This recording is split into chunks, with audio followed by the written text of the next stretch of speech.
Okay, Shri N Sreekumar, ഇവിടെ സ്വർണ്ണക്കടത്തിനെ കുറിച്ച് പറയുമ്പോൾ ഇന്ന് പ്രതിപക്ഷ നേതാവ് വി ഡി സതീശൻ പറഞ്ഞ ഒരു കാര്യമുണ്ട്. അതിലെ ബി ജെ പി CPIM ബന്ധത്തെക്കുറിച്ചാണ് ഇന്ന് വി ഡി സതീശൻ പറഞ്ഞത്. ബി ജെ പിക്ക് ഒരു സീറ്റ് പോലും ലഭിക്കില്ല എന്ന് വി ഡി സതീശൻ പറയുന്നുണ്ട്. പക്ഷേ ഒരു കടന്നാക്രമണം അവിടെ കാണുന്നില്ല. ഇന്ത്യ സഖ്യത്തിന്റെ ഭാഗമായി നിൽക്കുമ്പോൾ അതിൽ സുപ്രധാനമായ റോൾ വഹിക്കുമ്പോൾ ഈ രീതിയിലായിരുന്നോ പ്രധാനമന്ത്രിയുടെ വാക്കുകളെ തിരിച്ച് പറയേണ്ടത്? ഇന്ന് CPIMന്റെ നേതാക്കൾ, മന്ത്രിമാർ അവരൊക്കെ കാണിച്ച ഒരു ആർജവം കോൺഗ്രസിന്റെ ഭാഗത്തു നിന്ന് തുറന്നെതിർക്കുന്നതിൽ കാണുന്നില്ല. കാരണം ഇന്ന് കെ മുരളീധരൻ മാത്രമാണ് സ്ട്രോങ് ആയി പറഞ്ഞത് മോദി ഗ്യാരണ്ടി കേരളത്തിൽ ചെലവാകില്ല എന്ന്. പക്ഷേ CPIMന്റെ കാര്യം നോക്കൂ, അവർ ഒന്നിച്ച് അണിചേർന്നിറങ്ങുകയാണ് നരേന്ദ്രമോദിക്കെതിരെ, BJPക്കെതിരെ. അവിടെ കോൺഗ്രസിൽ എന്താണ് സംഭവിക്കുന്നത്? BJP CPIM ബന്ധമെന്ന് പറഞ്ഞുകൊണ്ടിരുന്നാൽ ശരിയാകുമോ കാര്യങ്ങൾ? ഗ്യാരണ്ടി കൊടുക്കണ്ടേ ജനങ്ങൾക്ക്? ബദലാണ് ഞങ്ങളെന്ന്.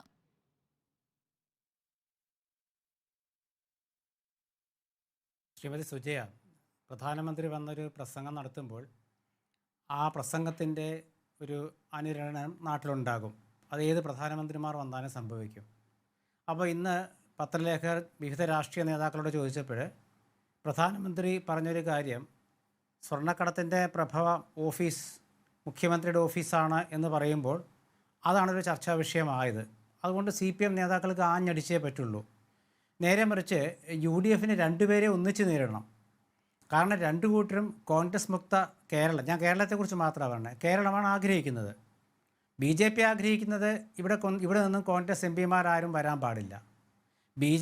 CPM ആഗ്രഹിക്കുന്നതും ഇവിടെ നിന്നും കോൺഗ്രസ് MPമാർ ആരും വരാൻ പാടില്ല.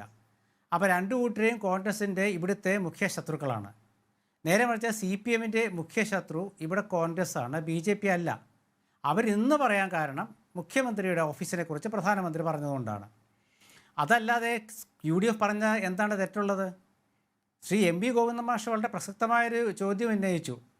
അങ്ങനെയാണെങ്കിൽ എന്തുകൊണ്ട് പ്രധാനമന്ത്രിയുടെ ഓഫീസ് പിടിക്കുന്നില്ല എന്ന് ചോദിച്ചു. അത് MV ഗോവിന്ദൻ മാഷാണ് ചോദിച്ചത്, മുഖ്യമന്ത്രി അല്ല ചോദിച്ചത്. MV ഗോവിന്ദൻ മാഷാണ് ചോദിച്ചത്. മുഖ്യമന്ത്രിയുടെ ഓഫീസിനെ കുറിച്ച് പറയുമ്പോൾ മുഖ്യമന്ത്രി പ്രതികരിക്കുമെന്നാണ് നമ്മൾ സാധാരണക്കാരൊക്കെ വിചാരിച്ചത്. പക്ഷേ മുഖ്യമന്ത്രി പ്രതികരിച്ചിട്ടില്ല എന്നാണ് ഞാൻ അറിഞ്ഞത്. പകരം പാർട്ടി സെക്രട്ടറിയാണ് പ്രതികരിച്ചത്. അദ്ദേഹം പറഞ്ഞു, പാർട്ടി സെക്രട്ടറി പ്രതികരിച്ചു. Shri N Sreekumar, party secretary പറഞ്ഞത് കള്ളക്കടത്തിന്റെ ഓഫീസ് പ്രധാനമന്ത്രിയുടെ ഓഫീസാണെന്ന്. മന്ത്രി P രാജീവ് പറഞ്ഞത് സ്വർണ്ണക്കടത്ത് കേസുമായി ബന്ധപ്പെട്ട ആരോപണം 5-6 വർഷമായി കേന്ദ്ര ഏജൻസികൾ അന്വേഷിക്കുകയല്ലേ എന്ന ചോദ്യം. അതുപോലെ തന്നെ മന്ത്രി VN വാസവൻ പ്രധാനമന്ത്രിയുടെ പ്രസ്താവനയ്ക്ക് ഇന്ന് മറുപടി പറയുന്നു. മന്ത്രി K രാജൻ പറയുന്നു. അങ്ങനെ തുടരെ മറുപടികൾ അവർ നിറയ്ക്കുകയാണ്. അതായത് ഒരു വിഷയം ചർച്ചയാകുമ്പോൾ ഏറ്റവും ആക്റ്റീവായി നിൽക്കുകയാണ് ഇടതുപക്ഷം. ലോക്സഭാ തെരഞ്ഞെടുപ്പിലേക്ക് ഇനി അധിക ദൂരമില്ല. ഭാരത് ന്യായ യാത്രയുടെ പേര് ഭാരത് ജോഡോ ന്യായ യാത്രയായി മാറ്റുന്നതിനൊപ്പം തന്നെ പ്രധാനമന്ത്രി പറയുന്ന കാര്യങ്ങൾക്ക് കൃത്യമായ ഒരു ബദലൊരുക്കാൻ കോൺഗ്രസിന് കഴിയാതെ പോകുന്നത് എന്തുകൊണ്ടാണ്? KPCC പ്രസിഡന്റ് ഓൺലൈനായി കാര്യങ്ങൾ നിയന്ത്രിക്കുന്നുണ്ട്. പക്ഷേ പ്രതികരണങ്ങൾ അതും വേണ്ട സമയത്ത് എന്തുകൊണ്ട് ഉണ്ടാകുന്നില്ല കോൺഗ്രസിൽ നിന്ന്? സുജയ, ഇതിൽ UDF ഒരു കക്ഷിയല്ലല്ലോ. പ്രധാനമന്ത്രി ആകപ്പാടെ പറഞ്ഞത് രണ്ട് മുന്നണികളും ജനങ്ങളെ വഞ്ചിക്കുന്നു എന്നാണ്.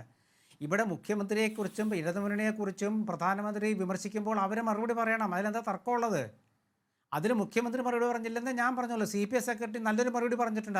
അതിന് BJP ആണ് മറുപടി കൊടുക്കേണ്ടത്, അതിനോട് പ്രതികരിക്കേണ്ടത്. MV ഗോവിന്ദൻ മാഷ്ടേ പ്രതികരണം വളരെ നല്ല രീതിയിലുള്ള ഒരു പ്രതികരണം ഞാൻ കേട്ടു. അതിന് BJP മറുപടി കൊടുക്കണം. UDFനെ സംബന്ധിച്ചിടത്തോളം BJPയും മറുപടി കൊടുക്കണമല്ലോ. ശ്രീ എൻ ശ്രീകുമാർ, UDFനെ കുറിച്ച് പറഞ്ഞല്ലോ. അതിന് MV ഗോവിന്ദൻ മാസ്റ്ററാണ് മറുപടി കൊടുക്കേണ്ടതെങ്കിൽ പിന്നെ UDF എന്ന സംവിധാനം എന്തിനാണ്? കേരളം UDFനെ കൊണ്ടും LDFനെ കൊണ്ടും മടുത്തു. BJPയെ പ്രതീക്ഷയോടെ ഉറ്റുനോക്കുന്നു. അങ്ങനെയാണ് നരേന്ദ്രമോദി പറഞ്ഞത്. അതിന് ഇടതുപക്ഷം CPIM മാത്രം മറുപടി പറഞ്ഞാൽ മതിയെന്നാണോ? അതാണോ രാഷ്ട്രീയ ശരി? അപ്പോൾ കോൺഗ്രസും UDFും ഒക്കെ കേരളത്തിലെ വോട്ടർമാർക്ക് കൊടുക്കുന്ന ഗ്യാരണ്ടി എന്താണ്? പോരാടാൻ പോലും ത്രാണിയില്ലാതെ പിന്തിരിഞ്ഞോടുന്നുവെന്നാണോ? ശ്രീമതി സുജയ, വെറുതെ ആവേശം കൊള്ളണ്ട. അതായത് പ്രധാനമന്ത്രിയുടെ പ്രസംഗത്തെ പ്രതികരിക്കുന്നതിലല്ലല്ലോ നമ്മുടെ രാഷ്ട്രീയം നിൽക്കുന്നത്. പ്രധാനമന്ത്രി നടത്തിയൊരു പ്രസംഗത്തെക്കുറിച്ച് വി ഡി സതീശനും കെ മുരളീധരനും രമേശ് ചെന്നിത്തലൊക്കെ ഭംഗിയെ പ്രതികരിച്ചു. എന്താണ്? കേരളത്തിൽ BJP ഒന്നുമല്ല എന്ന് വെച്ചാൽ അതിലെല്ലാം കഴിഞ്ഞു, അതിലെല്ലാം അവസാനിച്ചു. പിന്നെ വി ഡി സതീശനെ കുറിച്ചോ അല്ലെങ്കിൽ പ്രതിപക്ഷ നേതാവിനെ കുറിച്ചോ KPCCയെ കുറിച്ചോ അല്ല പ്രധാനമന്ത്രി പറഞ്ഞത്. വളരെ ഗുരുതരമായൊരു ആരോപണമാണ് പ്രധാനമന്ത്രി മുഖ്യമന്ത്രിയുടെ ഓഫീസിനെതിരെ ഉന്നയിച്ചത്. അതിന് മറുപടി പറയേണ്ടത് ഇടതുപക്ഷ മുന്നണിയുടെ മുഖ്യമന്ത്രിയും ഗവൺമെൻറ്റും CPM സെക്രട്ടറിയുമാണ്.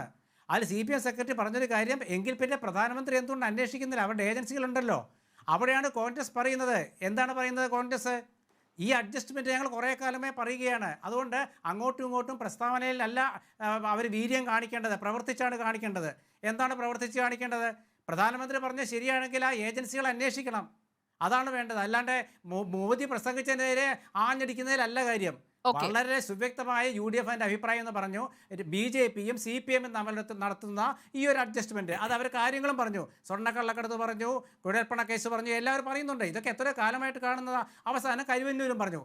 ഒന്നിനും തീരുമാനമാകുന്നില്ല, എല്ലാ അന്വേഷണമേ ഉള്ളൂ, പരസ്പര ആരോപണം. ഇതൊരു കളിയാണ്. ഇക്കാര്യത്തെക്കുറിച്ച് UDF വ്യക്തമായി പറഞ്ഞിട്ടുണ്ട്. പ്രധാനമന്ത്രി ഒരു പ്രസംഗം നടത്തിയാൽ ആ പ്രസംഗത്തിൽ ആരെക്കുറിച്ചാണോ പ്രധാനമന്ത്രി പറഞ്ഞത് അവരാണ് അതിന് മറുപടി പറയേണ്ടത്. അതിന് മറുപടി പറയുമ്പോൾ UDF എന്താണ്, അതിൽ UDFിൻ്റെ പങ്കെന്താണ്? രണ്ടു കൂട്ടരെ UDFിനെ എതിർക്കണം. കാരണം രണ്ടു കൂട്ടരും ആഗ്രഹിക്കുന്നത് ഇവിടെ കോൺഗ്രസ് തോൽക്കണമെന്നാണ്. അപ്പോൾ ഒരു കൂട്ടരെ പിന്തുണച്ച് സംസാരിക്കാൻ പറ്റില്ല. അപ്പോൾ പ്രധാനമന്ത്രിയുടെ പ്രസംഗത്തിൻ്റെ ആ ഒരു അവ്യക്തതയും അതിലത്തെ ഒരു കാപട്യവും CPMകാരുടെ പ്രതികരണത്തിലെ കാപട്യവും തുറന്നു കാണിക്കുക എന്നുള്ളതാണ് UDFിൻ്റെ നയം. അതൊരു ഭംഗിയായി നിർവഹിച്ചിട്ടുണ്ട്. അത് വരുന്ന ദിവസങ്ങളിൽ കാണാം. അതിൽ നേരത്തെ ശ്രീ VPP മുസ്തഫ പറഞ്ഞതുപോലെ പ്രധാനമന്ത്രിയുടെ പ്രസംഗം ചർച്ച ചെയ്യേണ്ട കാലം എന്ന് പറയുന്നത് അതൊക്കെ ഇപ്പോൾ 2 ദിവസം കൊണ്ട് കഴിയും. കാരണം 3-4 മാസം കൊണ്ടൊരു തെരഞ്ഞെടുപ്പിന്, അപ്പോഴേക്കും കാലമൊക്കെ മാറും. പിന്നെ അതുകൊണ്ട് ഇവിടെ കർണാടകത്തെക്കുറിച്ചൊക്കെ മുസ്തഫ പറഞ്ഞുകൊണ്ട് ഞാൻ ഇതിനെക്കുറിച്ച് കൂടുതൽ പറയുന്നില്ല. അതൊക്കെ ജനം കണ്ടുകൊണ്ടിരുന്ന കാര്യമാണ്. ഒരു പ്രസംഗമല്ല കേരളത്തിലെ വോട്ടർമാരെ നിയന്ത്രിക്കുന്നതെന്ന് ചിന്തിപ്പിക്കുന്നതെന്ന് മനസ്സിലാക്കുക. കാരണം BJPയുടെ 6-7 ജില്ലകളിലെ സ്ത്രീകളെ പങ്കെടുപ്പിച്ചുകൊണ്ട് ഒരു യോഗം നടത്തുമ്പോൾ ആ സ്ത്രീകളും ആ വേദിയിൽ വന്നവരൊന്നും അല്ല ഇവിടുത്തെ വോട്ടർമാർ. ഇവിടുത്തെ വോട്ടർമാർ ഇവിടെ ഉള്ളവരാണ്. ആ ഇവിടെ ഉള്ളവരിൽ എത്ര ശതമാനം ഇന്നലെ വന്നു എന്നുള്ളതൊക്കെ നമുക്ക് പരിശോധിച്ചാൽ അറിയാം. അതൊക്കെയാണ് കോൺഗ്രസ് കാണുന്നത്. അല്ലാണ്ട് ഒരു പ്രസംഗത്തെ ചൊല്ലി വെറുതെ നമ്മൾ വാചകം അടിച്ചിട്ട് കാര്യമില്ലല്ലോ. കാര്യങ്ങൾ വ്യക്തമായിട്ട് കോൺഗ്രസിന് അറിയാം. ഇവിടെ ആരാ ജയിക്കുക എന്നറിയാം, ആ പ്രസംഗം കൊണ്ട് ഗുണമില്ലെന്നറിയാം, എത്ര പേര് പങ്കെടുത്തതിൽ എത്ര പേര് തൃശ്ശൂർക്കാരുണ്ടെന്നറിയാം. ഇതുപോലെ ഒരുപാട് കാര്യങ്ങളുണ്ട്. ഇതൊരു ഷോ അല്ലേ? നിങ്ങൾ പറഞ്ഞ പോലെ മോഡി ഷോ. എന്താ ഷോ എന്ന് വെച്ചാൽ എന്താ? ഒരു ഷോ ആണ്. ആ ഷോ എങ്ങ് അവസാനിക്കും. പക്ഷേ യാഥാർത്ഥ്യം വേറെയാണെന്ന് UDF വളരെ വ്യക്തമാക്കിയിട്ട് മനസ്സിലാക്കി കൊടുത്തിട്ടുണ്ട്. ഓക്കെ.